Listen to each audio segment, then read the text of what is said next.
Africa Matin, l'interview.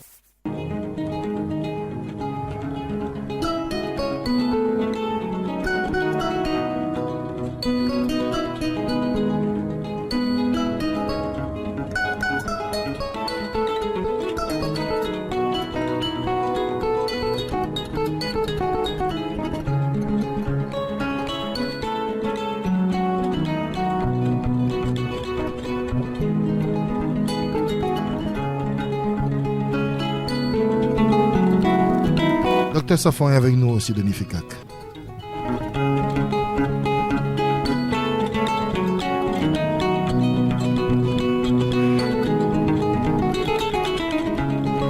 Bonjour, docteur Eric Hervé Sacfon et bienvenue dans ce studio de ABK Radio. Bonjour Fifi, bonjour aux millions d'auditeurs qui nous écoutent chaque jour à la fréquence utile et agréable qu'est ABK Radio. On s'intéresse aujourd'hui à la jante féminine pour parler des myomes ou fibromes, kystes par extension, parce que désormais c'est un problème auquel font face de nombreuses femmes et tous les âges sont concernés désormais, surtout les femmes qui sont déjà dans le stade de procréation. Docteur Eric Hervé Sacfon, déjà comprendre c'est quoi les myomes? Les myomes sont définis comme étant des tumeurs bénignes qui sont une masse remplie d'eau qui généralement sont liées strictement aux hormones de la femme. C'est pourquoi d'ailleurs c'est des femmes qui sont déjà en période de procréation qui sont victimes de cela. Et qui peuvent être, quand on dit bénigne, ça veut dire que ça n'a pas de risque majeur ou alors ça ne peut pas engager le pronostic vital d'un patient. Mais qui peuvent également, si ce n'est pas pris à charge, causer des problèmes énormes à ce patient-là. Et parmi les problèmes qui causent de plus en plus à la jante féminine, il y a ce problème d'infertilité qu'elles sont confrontées, les femmes. Là, c'est vraiment une complication déjà de ces myomes-là, parce que l'infertilité n'est pas la conséquence directe. C'est vraiment une complication. C'est lorsque la maladie a mis du temps et n'a pas été prise en charge que ça peut conduire à l'infertilité. Aujourd'hui, nous avons la possibilité d'éviter d'attraper ces myomes. Déjà, les causes, c'est quoi? Parce que lorsque vous essayez de faire des recherches sur l'origine des myomes, la plupart du temps, on explique que jusqu'ici, il n'y a pas encore d'études qui disent exactement la provenance des myomes. Et c'est là où j'aime la nature. C'est à ce niveau que j'aime la nature. La science, les hommes font plus confiance à la science parce qu'elle est démonstrative. Mais attention, la science ne fait que baser ses études sur des théories qui existent déjà. Le naturel existe déjà. Et la science va approfondir des études que lorsque la pathologie devient d'ordre public. C'est-à-dire qu'il y a une recrudescence de cette pathologie. C'est là où on va accentuer les études là-dessus. Lorsqu'il n'y a vraiment pas un besoin, on ne met pas de l'accent dans la recherche à ce niveau, parce que je rappelle que la recherche coûte cher. Tout à fait, Les myomes sont considérés aujourd'hui comme des maladies d'ordre civilisationnel. C'est-à-dire c'est lié à notre civilisation. Il y a quelques centaines d'années, nos parents ne connaissaient pas ça. Aujourd'hui, on va dire, les causes sont plus ou moins inconnues sur le plan scientifique. Mais si on rentre dans la nature, très vite, on va trouver les causes. Plus que c'est d'ordre hormonal, qu'est-ce qui explique qu'aujourd'hui, il y a un grand nombre de dérèglements hormonaux? On va très vite le constater, c'est à travers les aliments que nous avons. Aujourd'hui, on fait une promotion de l'alimentation, ce qu'on va appeler les OGM, c'est-à-dire organismes génétiquement modifiés. Sauf que ce qu'on ne dit pas souvent pour ne pas blesser ceux qui produisent à l'échelle industrielle ces aliments, c'est que ces organismes génétiquement modifiés ont aussi la capacité de modifier les hormones des femmes. C'est-à-dire ce sont des aliments qui sont des causes de troubles endocriniens, perturbations endocriniennes, justement. Et il est évident que lorsque vos hormones sont troublées, le fonctionnement normal également devient troublé. Et je vais citer, je vais parler des causes, Fifi, des causes qu'on ne touche pas beaucoup. C'est l'une des pathologies qui permet de constater qu'effectivement, on mange de toutes les façons. On mange par la bouche, on mange par la peau. Et à ce niveau, les statistiques montrent que les femmes noires souffrent plus de myomes et de fibromes que les femmes caucasiennes. Pour quelle raison? Parce que les femmes noires sont celles qui utilisent plus les défrisants pour essayer d'assouplir les cheveux et ressembler aux caucasiens. C'est des maladies qui, bien souvent, sont des maladies suite à j'ai envie de dire, la rébellion de l'espèce humaine. Quand une femme noire décide de ne plus être fier tel que le créateur l'a de fait. faire l'onjiansang. Vraiment, Fifi, c'est le mot Non, que tu as trouvé. l'onjiansang peut causer les myomes. Bien sûr, parce que dans les produits qu'on va utiliser pour essayer de changer la peau, vont se trouver des perturbateurs endocriniens. Et effectivement, les défrisants également au niveau des cheveux. Tous ces aliments-là vont conduire à ça.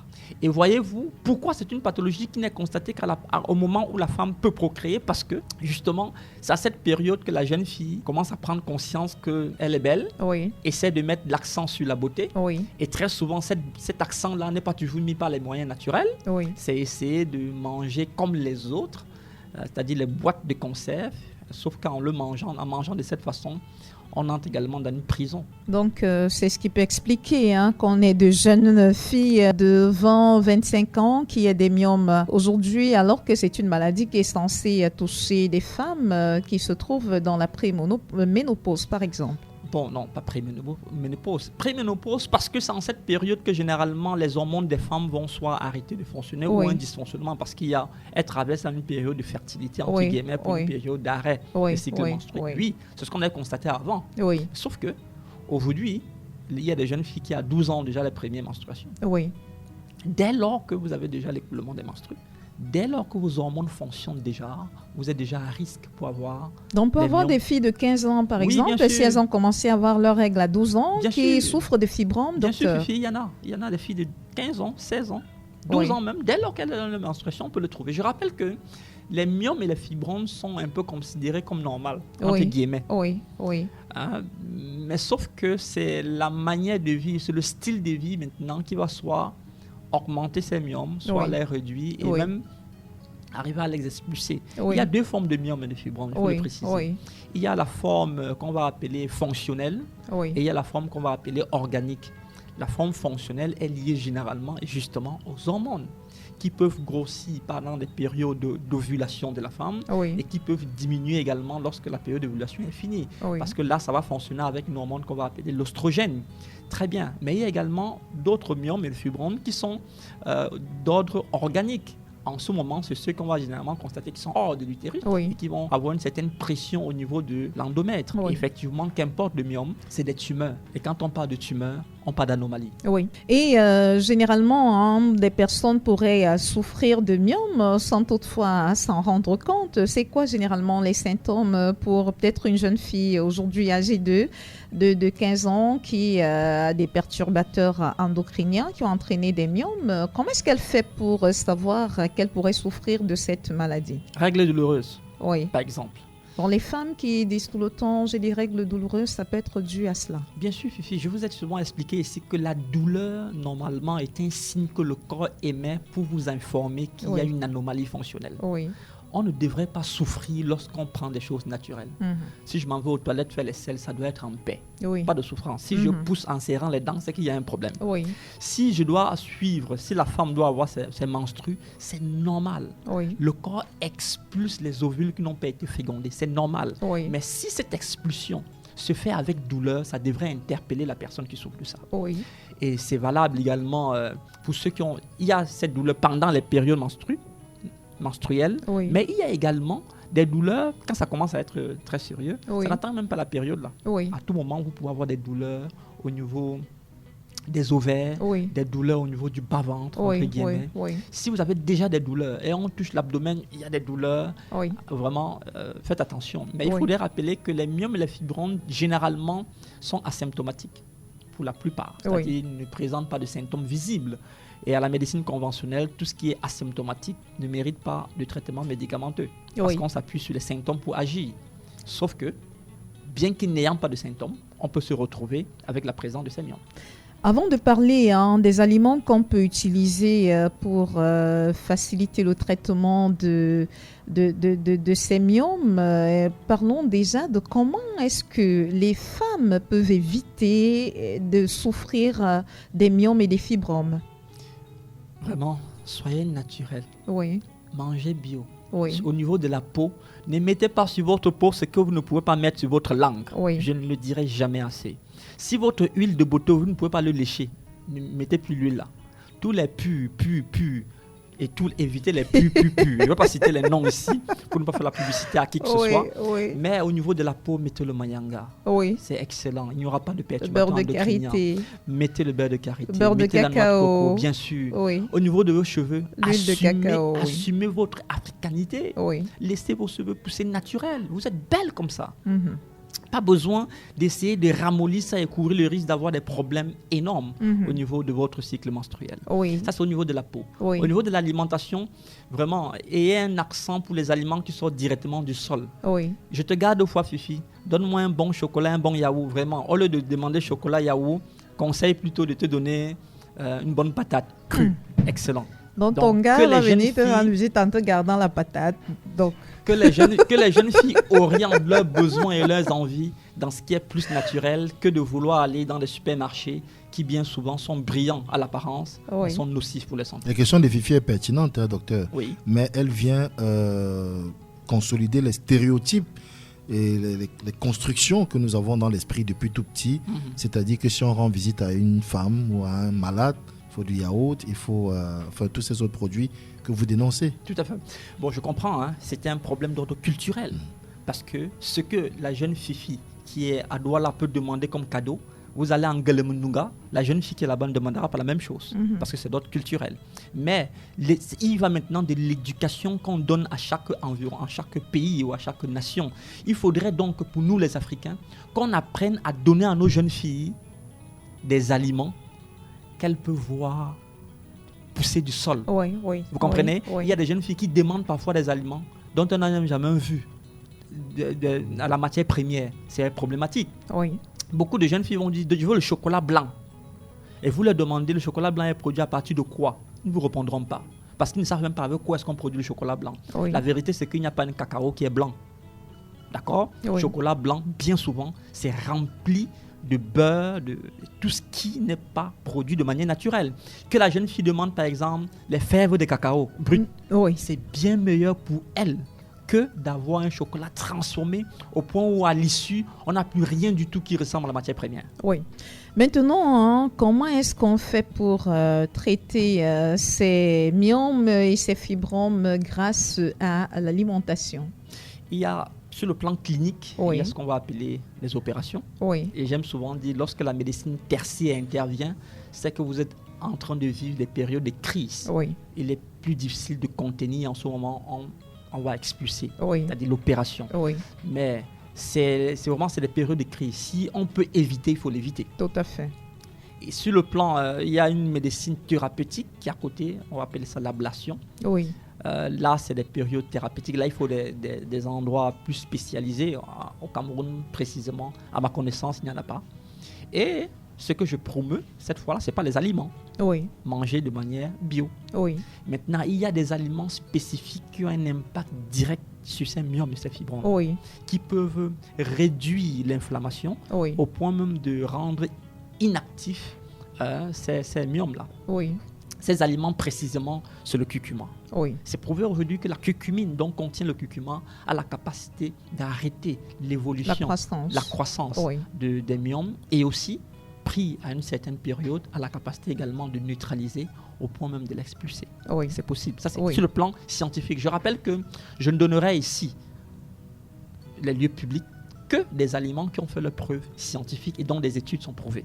Bien qu'il y en a d'autres qui, de manière expérimentale, des gens ont expérimenté une amélioration, mais l'expérience ne donne pas lieu à la science. La science veut qu'il y ait une certaine démonstration, une certaine récurrence et une certitude, une maîtrise en fait de ce qu'on a pour pouvoir dire que ceci est efficace. Le curcuma fait bien ce travail. Sur le plan de la science également, il y a ce qu'on a appelé l'huile de lin qui est efficace. Les posologies, vous savez, je les donne par l'antenne pour éviter l'automédication. Vraiment, s'il y a un besoin à ce niveau, vous référez à votre médecin ou les spécialistes en la matière. Mais toutefois, les aliments reconnus, je les donne ici de manière générique, c'est-à-dire les grains de lin, l'huile de lin. Il y a également l'ail, qui est prouvé aujourd'hui que l'ail a un impact pour éviter l'évolution des tumeurs, qu'importe. Mais je rappelle ici, Fifi, que les myomes et les fibromes ne sont pas des cancers. C'est pas le cancer. Il y en a qui disent, parce qu'ils ont peur que ce soit le cancer. Non, c'est pas le cancer, mais toutefois c'est une tumeur. Bien qu'elle ne soit pas maligne, le cancer est une tumeur maligne. C'est une tumeur bénigne mais qui n'est non plus inoffensive, elle est très offensive. Oui. Parce qu'elle peut mettre des femmes dans des conditions très difficiles, au point même d'être infertile, et même de ne plus avoir une activité sexuelle épanouie dans le couple, pour celles qui sont mariées. Et avoir des saignements énormes. Ça a des impacts sur le plan psychologique énormes. Donc, il est mieux de prévenir par des aliments que j'ai cités. On peut également citer la vitamine C, parce que je rappelle que les femmes qui les ont souvent ont des pertes de sang en grande quantité, donc ils ont des carences, elles sont régulièrement en anémie. Il faut de la vitamine K, il faut la vitamine E, il faut la vitamine C, maintenant dans des posologies bien précises par le dans des aliments aussi bien précis, voilà. Bien sûr. Et les aliments précis, Fifi, je me tais sans donner ces aliments pour aider celles qui sont à la maison. Les crucifères sont très riches en vitamine K. Crucifères, c'est quoi donc? Choux, brocoli, choucroute, tous ces aliments qui sont riches en gaz, gaz, sont efficaces. C'est les crucifères. C'est-à-dire le chou blanc, le chou rouge, les brocolis sont des aliments riches en crucifères qui ont un impact aujourd'hui prouvé sur le plan scientifique que cela peut empêcher les myomes. Les arachides crus aussi ont un impact cru. Tout ce que j'ai lu là, tout ce que j'ai dit là, vous les faites bouillir, vous annulez leur effet thérapeutique. Donc généralement, sachez que en ce qui concerne l'alimentation, lorsqu'on veut l'utiliser à titre thérapeutique, c'est la cuisine qui est mise en avant. La cuisine est d'ordre alimentaire et nutritionnel. Thérapeutique, c'est la cuisine. Et pour sortir de notre entretien de ce matin, docteur, c'est des traitements qui peuvent durer très souvent sur quelle période? Sur le plan alimentaire, c'est 90 jours minimum. Ça peut aller jusqu'à 6 mois, selon maintenant l'organisme. Je rappelle que les traitements d'ordre générique ne s'appliquent pas à l'humain. L'humain est tellement spécifique et changeant en fonction des gènes qu'on devrait donner à chaque humain un traitement spécifique. Mais de manière générale, dans son ensemble, l'observation fait ce qu'au bout de 3 à 6 mois, les résultats sont visibles presque dans l'ensemble des humains. Merci, docteur Éric Hervé Sacfan, de nous avoir édifié sur cette question qui concerne la gente féminine. Elles sont très nombreuses, ces femmes qui souffrent de ces maladies qui autrefois n'ont pas existé. Vous l'avez dit, on en entend parler de plus en plus aujourd'hui et de nombreuses femmes ne savaient pas forcément que c'est à cause de leur pratique quotidienne qu'elles souffrent de cette maladie finalement. Je voudrais également, Fifi, avant qu'on quitte cette émission, rappeler aux femmes qu'elles ont oublié des pratiques ancestrales qui avaient un impact majeur sur leur fonctionnement, c'est-à-dire les cataplasmes. Vraiment rentrer sur les chemins de vos pères et de vos mères. Vérifiez, vous allez vous rendre compte que nos mamans faisaient régulièrement des cataplasmes. Et pour le cas du kyste, des fibromes et des myomes, les cataplasmes d'argile vert, on montre l'impact au niveau de l'abdomen. Bien sûr, il y a aussi d'autres huiles, des huiles de ricin. Cataplasme, c'est quoi? Vous mélangez avec de l'eau, vous frottez sur la partie, ça se passe comment? Là, tu veux la posologie et le process. Le process. Non, en fait, moi, je parle justement je pose la question. Bon, pour celles qui voudraient avoir plus ample information sur la question, elles peuvent se rendre du côté de Révi et vous retrouver, docteur. Bien que, avant de venir à Révi, prenez la peine d'aller faire un diagnostic établi. D'abord. Vous venez avec le diagnostic établi. Alors, on pourra, à la lumière de ce que l'IRM ou alors l'échographie a présenté, on pourra savoir exactement quelle est la posologie ou alors le médicament approprié. Révi également tous ces aliments que j'ai cités de manière comestible directe, mais aussi en prenant sous forme de gélules. Il y en a, parce que les huiles, par exemple, on les prend sous forme de gélules. Et les aliments, on les prend crus. Maintenant, il faut une posologie bien précise. Et Révi, vous savez exactement où se trouve Révi.